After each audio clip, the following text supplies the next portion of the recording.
Hello friends, कैसे आप सब लोग and thanks for watching my channel. दोस्तों, वीडियो शुरू करने से पहले रिक्वेस्ट है कि आप प्लीज़ वीडियो को लास्ट तक देखें ताकि मैं जो भी एक्सप्लेन कर रहा हूँ वो आपको पूरा एंड टू एंड समझ में आए और जो भी लेवल्स चार्ट पैटर्न्स मैं एक्सप्लेन करूँगा वो उस सेंस में बैठे जो आपको इन्फॉर्मेशन एक्चुअली चाहिए और पूरी तरीके से चाहिए, ना कि आप थोड़ा सा देख के स्किप कर दें तो उससे क्या होगा कि मिस इन्फॉर्म्ड हो जाती है चीज़ें। तो लास्ट तक देखेंगे तो आपको पूरी तरीके से समझ में आएगा।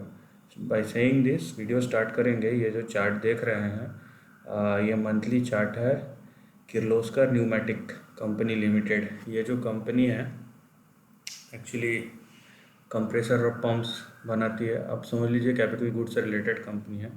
फंडामेंटल अच्छा है, रीजनेबल है। लेकिन अगर आप इसे 2009 से देखेंगे चार्ट पैटर्न, ये एक बाई वे आप बोल सकते हैं कंसोलिडेटेड चार्ट पैटर्न है। और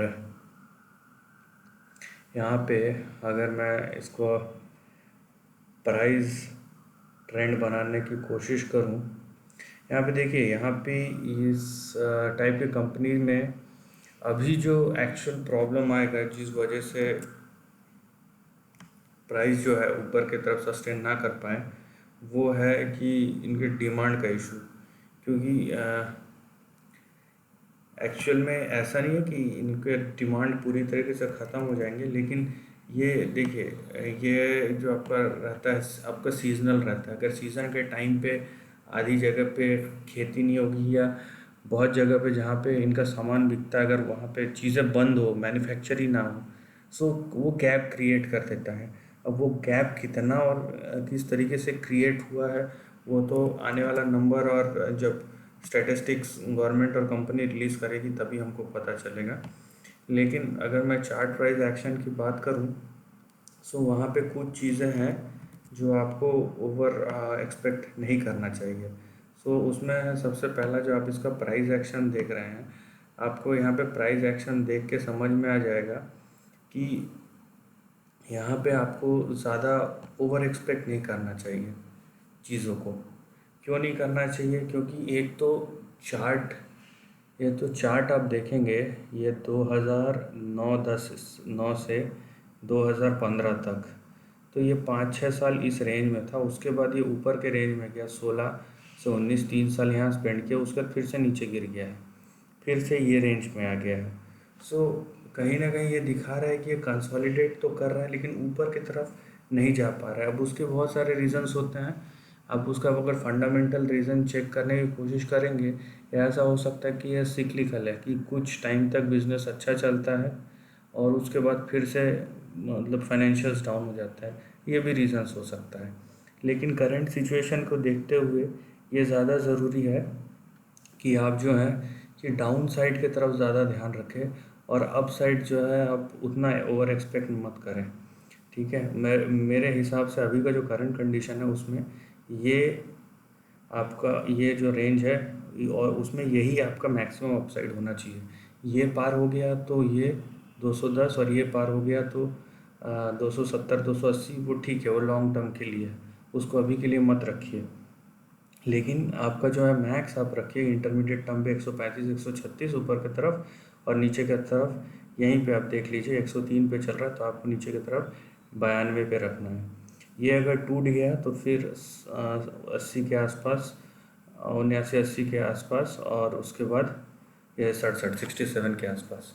तो इसी रेंज में आप देखिए चीज़ों को, ज़्यादा बेहतर होगा। इससे ऊपर मत जाइए। और मान लीजिए कि अगर क्योंकि अभी जाहिर सी बात है सबके रिज़ल्ट ख़राब आने वाले हैं और छोटी कंपनीज़ को बहुत प्रॉब्लम होने वाला है, क्योंकि किर्लोस्कर कंपनी एक बड़ा ब्रांड है, डोमेस्टिक में बड़ा नाम है, तो उन लोग सस्टेन कर लेंगे। लेकिन ऐसा नहीं है कि उन लोगों पर प्रेशर नहीं आएगा, उन लोगों को बहुत प्रेशर आएगा। अभी किस हद तक आता है वो तो नंबर्स पे ही डिपेंड करेगा। लेकिन ये ज़रूर है कि ये नंबर्स की वजह से प्राइस जो है ज़्यादा मूव नहीं कर पाएगा ऊपर। अगर रीज़नेबल भी आए तो उतना मूव करे ऐसा ज़रूरी नहीं है। इसीलिए आप जो है प्राइस को इस रेंज के अंडर रखिए और बहुत स्ट्रिक्टली इंटरमीडिएट टर्म अगर चेक करें, बहुत स्ट्रिक्टली आप स्टॉप लॉस को मेजर करके कवर कीजिए, ऊपर नीचे ज़्यादा मत कीजिए। और अगर आप लॉन्ग टर्म के लिए देख रहे हैं तो भी मैं बोलूँगा कि लॉन्ग टर्म में ये जो अपर है ना 280 से ऊपर मत जाइए।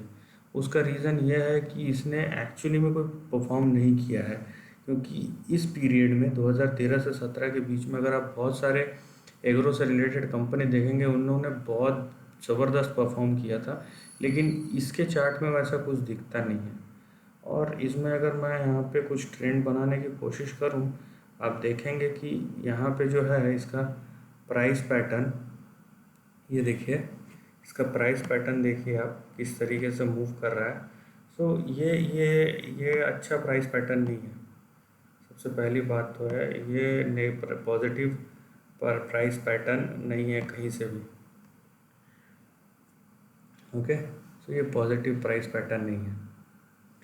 और यहाँ पे देखिए लोअर एंड पे टच किया है, उसके बाद ये ऊपर जा रहा है, इसीलिए मैं बोला था कि ये आपका बहुत इम्पोर्टेंट रेजिस्टेंस है। और यहाँ तक चले भी गया तो ज़रूरी नहीं है कि ये आपको फिर रेजिस्टेंस में हिट करेगा। सो इसीलिए ये जो चैनल है इसको देख के रखिए। और ये है कि ये स्लाइड ना करे, स्लाइड करेगा तो प्रॉब्लम हो जाएगा। ये मान लीजिए कि ये लाइन से स्लाइड करता हुआ इसको तोड़ देता है तो ये बहुत बड़ा प्रॉब्लम हो जाएगा, तो इस बात का भी ध्यान रखना है।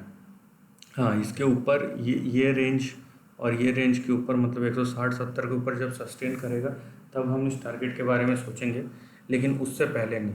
उससे पहले हमारा करंट सपोर्ट है यहाँ पे है, वो टूट गया तो यहाँ पे, और वो टूट गया या यहाँ से नीचे गिरा, यहाँ से नीचे गिरा तो यहाँ पे आपका लाइन बना हुआ है। यहाँ पे जैसे 68, यहाँ पे 69, बस ये टूट गया तो प्रॉब्लम हो जाएगा। 69 के नीचे चले गया तो बहुत ज़्यादा प्रॉब्लम हो जाएगा। दूसरा ये है कि अगर ये ऊपर जाके फिर ऐसा बेंड हो तो वो भी नेगेटिव है। सो इसलिए आप यहाँ पे स्टॉप लॉस को, जितने भी स्टॉप लॉस है तो बहुत स्ट्रिक्टली मेंटेन कीजिए, क्योंकि अब जाएगा वो आपका प्रॉफिट है, डाउन जाएगा उस हिसाब से आपको अपना लॉस कवर करना है। तो थोड़ा सा वेट करके, और अगर आप लॉन्ग टर्म देख रहे हैं तो इसका नंबर्स के लिए कम से कम वेट कर लीजिए, और किस तरीके से इकोनॉमिक रिकवरी शेप अप होता है कुछ टाइम में, वो ज़्यादा इम्पोर्टेंट है इसको समझने के लिए। सो ये छोटा सा दोस्तों किर्लोस्कर न्यूमेटिक के चार्ट पैटर्न पे ऑब्जर्वेशन था। आपको अगर पसंद आया वीडियो तो प्लीज़ लाइक और शेयर कीजिए, थॉट्स कमेंट सेक्शन में लिख के बताइए, और ऐसे ही नए कंटेंट के लिए चैनल को प्लीज़ सब्सक्राइब कीजिए। Lastly, take care of your family and friends.